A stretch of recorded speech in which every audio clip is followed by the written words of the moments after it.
Today we will start our next chapter of class 11th, classification of elements and periodicity in properties. Today we will discuss about the historical background of the periodic table. We know that up to the 1800 only 31 elements were known. 1865 63 elements were known. But right now we came to know about 118 elements which are present in periodic table, and day by day more and more elements were synthesized.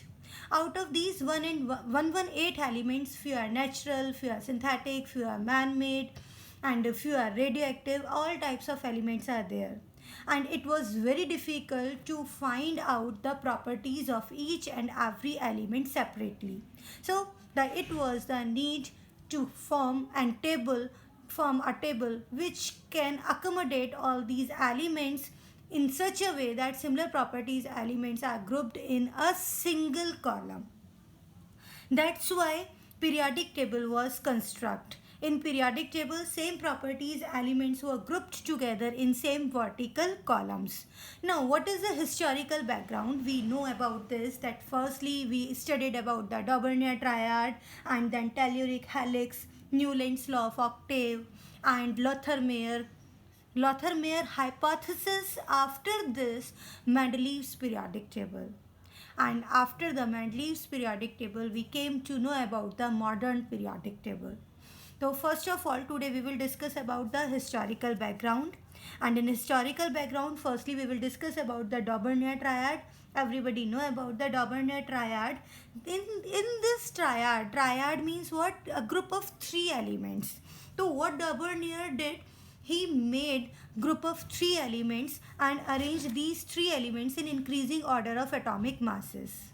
What I said, group of three elements, and these three elements were arranged in increasing order of the atomic masses, and then he found that atomic mass of the middle element was arithmetic mean of the first and the third element atomic mass. It was the Daubernier triad, but that time only few elements were present, only few elements were discovered, and only few triads were made by the Daubernier. That's why again it was the main drawback of the Daubernier triad, that it was applicable only for the few elements. Now I tell you about the few triads. Firstly, Daubernier triads arranged elements in group of three. Elements arranged in increasing order of the atomic weights, and atomic weight of the middle element was the arithmetic mean, approximate arithmetic mean of the other two. It's mean the first and the third, and group of three elements known as Daubernier triad. Now, firstly we will discuss about these triads. First triad, whatever I write here, lithium, sodium and potassium. We know that atomic mass, or you can say atomic weight of lithium is 7, sodium is 23, and potassium is 39. If I find out the arithmetic mean of the first and the third element, it means 7 plus 39 divided by 2, it comes out to be 23. It was identical to the second element. Right, same thing was said by the Daubernier. Next triad, whatever we discuss about it, chlorine, bromine and iodine. Atomic weight of chlorine is 35.5, bromine is 80, iodine is 127. Now look at this, arithmetic mean लेते हैं first and third. 35.5 plus 127 divided by 2, it comes out to be 81.25. 81.25. It is approximate same to the middle element bromine. Right? Now one more triad, that is the calcium, strontium and barium. Calcium atomic weight is 40. Strontium is 87.5. Right? 87.5. And barium is 137. Now look at this. 40 plus 137 by 2.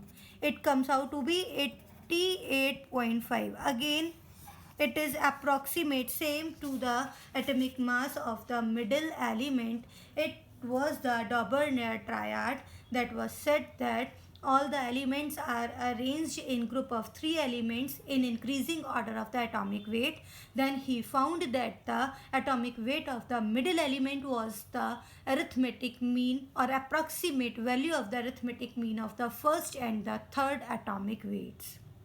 Now, drawback, it was applicable only to the limited elements, right? Most of the elements were not included in these triads.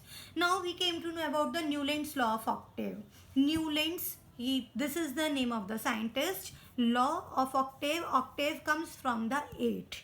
Means यहाँ पर जो बोला गया in 1965 John Alexander Newland gave this law and he said that when all the elements which were found that time arranged in increasing order of the atomic masses, then he find out that at 8th atom atomic mass was the approximate same to the first one. What he found?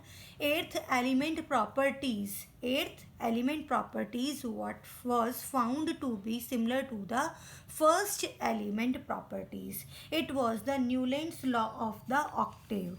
So Newland's law of octave के according, if we find out that lithium, beryllium, boron, carbon, nitrogen, oxygen, fluorine and the neon. But we know about neon right now. Till then, when Newland's law of octave was discovered, Newland's law, that time zero order, it means you can say inert gases were not discovered, right? That time inert gases were not discovered. Inert gases were discovered in 1900 year. Now come to the next after fluorine: sodium, magnesium, aluminium, silicon, phosphorus, sulfur, chlorine, potassium and calcium. Now look at this: element first, second, third, fourth, fifth, sixth, seventh and eighth. According to this, sodium properties were similar to the lithium properties. Now magnesium properties were similar to the beryllium properties. For boron, aluminium is the 8th element. Aluminium properties were similar to the boron properties. It was the Newland's law of octave, in which he said that when the elements are arranged in increasing order of the atomic weight, then 8th element properties were similar to the first element property. If we talk about the potassium, for potassium, sodium and potassium, we compare the sodium and potassium, then potassium is 8th element for the sodium. It means potassium properties were similar to the sodium. If we compare to the magnesium and calcium, calcium is 8th element for the magnesium. It means calcium properties were similar to the magnesium. But again, drawback, this law was applicable only up to the atomic weight 40.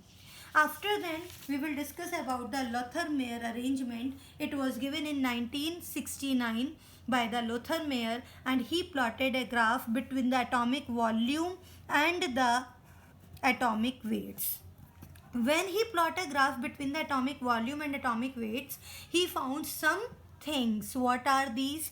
He observed what? Look at this: lithium, sodium, potassium, rubidium, cesium. All these most electropositive elements were arranged at the peak of these, at the pinnacle of these peaks, right? If I talk about the next electropositive elements, means beryllium, magnesium, calcium, strontium, barium, these are pointed out at the descending order. Look at this, descending order. If we talk about the halogens like fluorine, chlorine, bromine, iodine, these are arranged in ascending order. These are in ascending order. It means each type of element is present at a particular position on these peaks. And then he said that all these elements were similar properties elements, and he gave a law physical properties of elements are periodic function of their atomic weights. It means physical properties depend on their atomic weights.